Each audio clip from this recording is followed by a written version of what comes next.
Hello friends, இன்றைக்கி குடியரசு தின விழா. நாங்கள் இப்போ வெளியில் கிளம்பிட்டோம். பீச்சுக்கு போகலாம் அப்படின்னு பிளான் பண்ணோம். மார்னிங்கே போயிருந்துருக்கலாம். ஒரு மதியம் போல் போனதால் ரொம்ப பசி எடுத்துச்சு. ஃபஸ்ட்டு பீச்சுக்கு போகிறதுக்கு முன்னாடி சாப்பிட்டுடலாம் அப்படின்னு சொல்லிட்டு பாய் பிரியாணியில் போய் 3 பிரியாணி ஆர்டர் பண்ணி சாப்பிட்டுட்டோம். பிரியாணி ஃபுல்லாக இருந்ததுனால வெயில் டைம்னால ஐஸ் சாப்பிட்லாம் அப்படின்னு பசங்க சொன்னதுனால ஐஸ் பார்லருக்கு போனோம். அங்கே போயிட்டு மலாய் குல்ஃபி, அது மெஜந்தா, ஏதோ நிறைய வச்சுருந்தாங்க. அவங்க ஸ்டிக் குல்ஃபி தான் வேணும் அப்படின்னாங்க. அவங்க அதை சாப்பிட்டாங்க. எனக்கு மலாய் குல்ஃபி ரொம்ப பிடிக்கும். அது ஸ்லைஸில் நல்லாயிருக்கும். கட் பண்ணி சாப்பிட்டா செம்மையாக இருக்கும். ஃபஸ்ட்டு இதை டேஸ்ட் பண்ணலாம் அப்படின்னு சொல்லி டேஸ்ட் பண்ணேன். சூப்பராக இருந்தது. இது கூட பசங்களுக்கு இதை விட அந்த மலாய் குல்ஃபி தான் ரொம்ப பிடிச்சிருந்தது. குல்ஃபி ஐஸ் பிடிச்சவங்கலாம் வீடியோ ஒரு லைக் பண்ணிவிட்டு போயிடுங்க. பாப்பா சாப்பிட்றா பாருங்கள், கொஞ்சம் தான் சாப்பிட்டா. இதுதான் எனக்கு ரொம்ப பிடிக்கும். இது ஸ்லைஸ்லாம் கட் பண்ணி சாப்பிட்டா வேறு லெவலில் இருக்கும். நிறைய ஃப்ளேவர்ஸும் வச்சுருந்தாங்க. ப்ரைஸும் அஃபோர்டபுளாக தான் இருந்தது. நல்லா இருந்துச்சு சாப்பிட்றதுக்கு. பசங்க இதை கொஞ்சம் விரும்பி சாப்பிட்டாங்க. அந்த குச்சி ஐஸ் அவங்க அப்பா கொடுத்துட்டாங்க. சாப்பிட்டுட்டு அவங்க இதெல்லாம் வச்சு உட்காந்து சாப்பிட்டுட்டு இருந்தாங்க. ஒன்றா சாப்பிட்டு முடிக்கிறதுக்குள்ள ரொம்ப நேரம் ஆகிடுச்சிங்க. அப்படியே டேஸ்ட்டு ருசித்து சாப்பிட்டேன்னா பார்த்துக்கோங்களேன். 70 ருபீஸ் தான் இதோட ப்ரைஸு. பீச்சுக்கு போயாச்சு. ஐஸ் சாப்பிட்டு முடிச்சோடனே பீச்சுக்கு வந்ததும் கொஞ்சம் ரொம்ப எனக்கு வெயில் அதிகமாக இருந்த மாதிரி தெரிஞ்சுது. சரி, வெயிலாக இருக்கே, எங்கன்னா போய் உட்காரலாம். அங்கே ஒரு கார்டன் இருக்கும் இல்லையா, மெரினா பீச்சில். கார்டனில் போய் வெயிட் பண்ணலாம் அப்படின்னு சொல்லிட்டு போய் விளாடிட்டு இருந்தோம். பசங்க பாருங்கள், ஜாலியாக விளாடிட்டு இருந்தாங்க. ஜில்லுன்னு காற்று வேறு சூப்பராக இருந்தது. ரவா லட்டு வந்திருந்தது. எனக்கு ரொம்ப பிடிக்கும் ரவா லட்டு. பர்ஃபி ரவா லட்டு ஏன் இவ்வளோ பெருசாக இருக்குதுன்னு தெரியல. இவ்வளோ பெரிய ரவா லட்டை நான் என் லைஃப்பில் பார்த்ததே கிடையாது. எப்படியோ 3 ரவா லட்டு சேர்ந்து இருந்த மாதிரி இருந்தது. ஆனால் டேஸ்ட் நல்லா இருந்துச்சு. சாப்பிட அப்படியே உதிர்ந்து எல்லாம் கீழே கொட்டிகிட்டு இருந்தது. டேஸ்ட் வைஸ் எல்லாமே ஓகே தான். அதுக்கப்புறம் நம்ம பர்ஃபியை டேஸ்ட் பண்ணலாம் அப்படின்னு சொல்லிட்டு பர்ஃபி எடுத்து சாப்பிட்டு பார்த்தேன். இதுவும் நாடா இவ்வளோ பெருசாக இருக்குது. நம்மலாம் 90s கிட்ஸில் இருக்கும்போது நம்ம எல்லாமே தம துண்டு தான் இருக்கும். 10 ரூபாய்க்கு 3 தருவாங்க. இப்போ ஒன்று 20 ருபீஸு. ஆனால் டேஸ்ட்டும் அதே டேஸ்ட்டில் தான் இருந்துச்சு. பெருசாக இருந்தது பார்க்குறதுக்கு. சரி, அந்த கார்டன் பீச்சுக்கே போகலாம் அப்படின்னு பார்த்தா ரொம்ப லாங்காக நடக்கணும் இல்லையா. அதனால் லைட் ஹவுஸ் பீச்சு இங்கே கொஞ்சம் கரை கிட்ட தான் இருக்கும் இல்லையா. பசங்க ரொம்ப தூரம் நடக்க வேண்டிய அவசியம் இருக்காது. போகணுமா, நம்ம அப்படியே பீச்சில் தண்ணி கால் நினச்சோமா அப்படியே வந்தோமா அப்படின்னு இருக்கலாம். மதிய டைம்னால யாரும் வரல. ஈவினிங்கில் தான் எல்லோரும் வருவாங்க. பீச்சு கரை கிட்ட நான் போயிட்டேன். சூப்பராக இருந்தது. ஜில்லுன்னு காற்று அடிச்சிது. வெயில் கூட அந்த ஜில்னஸில் தெரியல. பசங்கள்லாம் சரியான ஆட்டம் போட்டுட்டு இருந்தாங்க. ஏற்கனவே செம்மையாக இருந்தது. நம்மளும் போய் நின்று கொஞ்சம் கால் நினச்சிட்டு வரலாம். அப்போல்லாம் பீச்சில் குளிக்காமல் வந்ததே கிடையாது. இப்போ என்ன பண்ணுறது, பசங்க ஆகிட்டாங்க. இதுக்கப்புறம் எங்கேருந்து நம்ம குளிக்கிறது, நம்மளோட ஃப்ரீடமே கம்மியான மாதிரி ஒரு ஃபீல் பண்ணேன். எப்போ பீச்சுக்கு போனாலும் அந்த ஒரு ஃபீலிங் எனக்கு வந்துடுது. சரி, ஓகே, நம்ம வந்ததுக்கு காலையாவது நினச்சிட்டு போகலாம் அப்படின்னு சொல்லிட்டு ரொம்ப நேரம் நின்றுட்டு இருந்தேன். திரும்பி பார்த்தா இந்த பசங்களை காணும். எங்கடா போனாங்க அப்படின்னு சொல்லிட்டு பார்த்துட்டே இருந்தால் வேறு எங்கே போவாங்க. பீச்சில் எப்போ பார்த்தாலும் நிறைய இந்த டாய்ஸ்லாம் விற்பாங்க இல்லையா, அங்கே எஸ்கேப் ஆகி போயிட்டு இருந்தாங்க. என்னடா வாங்கினேன் அப்படின்னு சொல்லி கேட்டால், என் பையன் அந்த பால் மாதிரி, ஜெல்லி பால் மாதிரி அதை வாங்கிட்டு வந்தான். எவ்வளோ வாங்கி கொடுத்தாலும் உடச்சி போடுறது தான் இவங்களுக்கு வேலை. தண்ணியிலேருந்து வந்தது திரும்ப எனக்கு மனசு கேட்கல. திரும்ப ஒரு வாட்டி போகலாம் அப்படின்னு தான் தோணுச்சு.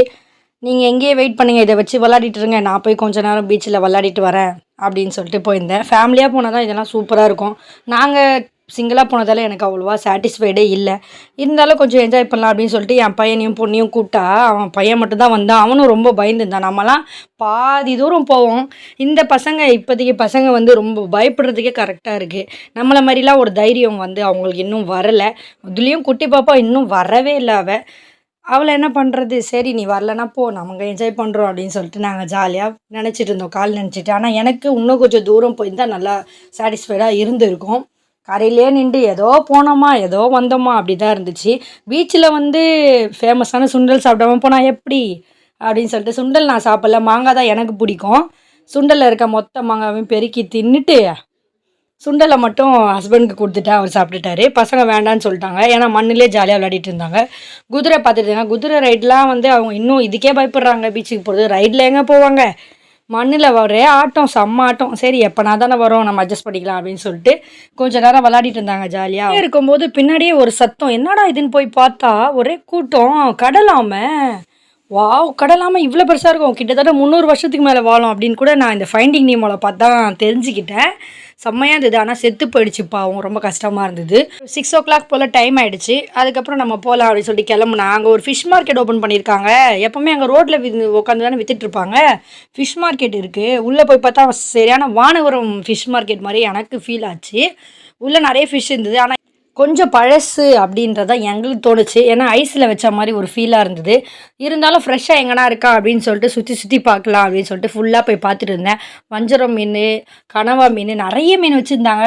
ஆனால் கூட்டம் தான் கொஞ்சம் கம்மியாக இருந்தது. எனக்கு தெரிஞ்சு ஒரு 8:00 போல் நிறைய பேர் வந்திருப்பாங்க. மார்னிங்கில் நிறைய பேர் போவாங்க போல இருக்குது. ஆனால் மார்க்கெட்டாக இது பண்ணது கொஞ்சம் நல்லா தான் இருக்குது. ஃபஸ்ட் டைம் இந்த மார்க்கெட்டுக்குள்ளே போனேன் நான். ஷீலா மீன், கிழங்கா மீன், காணாங்கத்தை எல்லா மீனும் இருந்தது. இந்த வானகரம் ஃபிஷ் மார்க்கெட்டை விட இங்கே கொஞ்சம் அதிகமாக சொன்னாங்க. ஏன்னு தெரியல. 1 கிலோ இறாவே வானகரத்தில் வந்து ரூ. 300 தான். இங்கே வந்து 350 அப்படின்னாங்க. ஒரு வேளை ஃப்ரெஷ்ஷாக இருக்கிறதுனால இப்படி சொல்கிறாங்களோ அப்படின்னு நினச்சோம். ஆனால் எங்களுக்கு என்னவோ மீன் அந்த இறாவெல்லாம் பார்த்து தொட்டுலாம் கூட பார்த்தோம். கொஞ்சம் ஃப்ரெஷ்ஷாக இல்லாத மாதிரி தான் தெரிஞ்சுது. ஆனால் ரேட்டு கொஞ்சம் அதிகமாக சொன்னாங்க. இது ரொம்ப டூ மச்சாக இருந்தது. ஷீலா மீனை கேட்டோம் நாங்கள். எப்படியும் அது ரூ. 400 சொன்னாங்க. ஒரு கிலோவே 400 கிட்ட சொல்லிட்டாங்க. இது நமக்கு வேலைக்காகாது அப்படின்னு சொல்லிட்டு வண்டி எடுத்துகிட்டு ரோட்லேயே போய் வாங்கிக்கலாம். வலையிலேருந்து எடுக்கிற மீன் தான் செம்ம டேஸ்ட்டாக இருக்கும் இல்லையா அப்படின்னு சொல்லிட்டு வலையிலேருந்து எடுத்துகிட்டு இருந்தாங்க. விடுவோமா நாங்கள் வாங்கியாச்சு. மத்தி மீன் தான் வாங்கினோம். கிட்டத்தட்ட ஒரு 3/4 கிலோ இருக்கும் போல இருக்குது. ₹100 கொடுத்தாங்க. சூப்பராக இருந்தது. ₹100க்கு ஒர்த்தபிள் தான். ஏன்னா ஃப்ரெஷ்ஷாக இந்த மீன் மட்டும் தான் இருந்தது. அதையும் நாம் அங்கேருந்து வாங்கிட்டோம். ஃபுல்லாக எல்லோரும் அதை தான் எடுத்துகிட்டு இருந்தாங்க. அதான் வாங்கியாச்சு. இல்லை அது வந்து ரொம்ப முள் இருக்கும். கொஞ்சம் கிறிஸ்பியாக பண்ணால் நல்லா இருக்கும்ல. சைடில் இந்த சுந்தரி அக்கா கடைலாம் நீங்கள் யூடியூப்பில் நிறைய பார்த்துருப்பீங்க. கடல் விருந்து நிறைய கடை இருந்தது. ₹50 தான். நமக்கு மீன் அவ்வளோவா பிடிக்காது. அதனால் நமக்கு சாப்பிடவும் இன்ட்ரெஸ்ட் இல்லை. இருந்தாலும் ஹஸ்பண்ட் சொல்லிகிட்டே இருந்தது போய் சாப்பிட்லாம் அப்படின்னு சொல்லிட்டு. எனக்கு இன்ட்ரெஸ்ட் இல்லை, வேண்டாம் சொல்லிட்டு அங்கேருந்து கிளம்பிட்டோம். போயிட்டே இருக்கும்போது வழியில் திரும்பி பார்த்தா லெஃப்ட் ஹேண்ட் சைடில் நத்தை இருந்துச்சுங்க. நத்தையா பச்சை கலரில் இருந்தது, உரிச்சியும் இருந்தது. அதை நம்ம இது வரைக்கும் சாப்பிட்டது கிடையாது, வேண்டாம் அப்படின்னு சொல்லிட்டு பீச்சுக்கு ஒரு டாட்டா பாய் பாய் சொல்லிட்டு அங்கேருந்து கிளம்பிட்டோம். வீடியோ பிடிச்சிருந்தா லைக் பண்ணுங்கள், சேனலை மறக்காமல் சப்ஸ்கிரைப் பண்ணிக்கோங்க. தேங்க்ஸ் ஃபார் வாட்சிங். பை.